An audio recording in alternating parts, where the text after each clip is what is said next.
Hi there, I'm Brian Whitmore, host of the Power Vertical podcast, and this is the Daily Vertical. Kremlin spokesman Dmitry Peskov calls them extremists and says the police should crack down on them. Culture Minister Vladimir Medinsky calls them sectarian arsonists.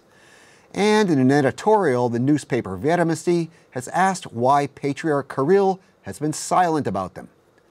The growing extremism of Orthodox Christian activists, most notably the threats from a group ominously calling itself a Christian state against movie theaters showing the controversial film Matilda, which depicts a romantic liaison of Tsar Nicholas II, was entirely predictable.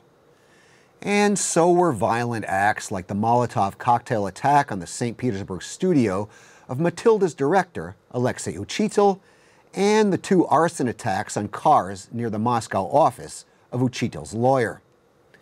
Ever since Vladimir Putin returned to the Kremlin in 2012, his regime has encouraged, manipulated, and utilized the most nationalistic, xenophobic, and nativist elements in society for political gain. It was just a matter of time before some of them went rogue.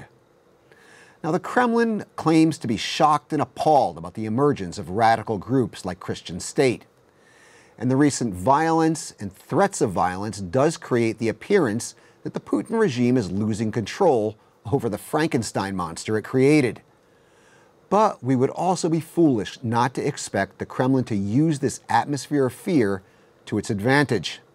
What better opportunity, after all, for the Putin regime to present itself as a moderate, measured, and responsible voice of reason.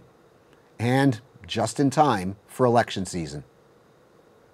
Keep telling me what you think in the comments section, on the Power Vertical's Twitter feed, and on our Facebook page. I'm Brian Whitmore, and that was the Daily Vertical.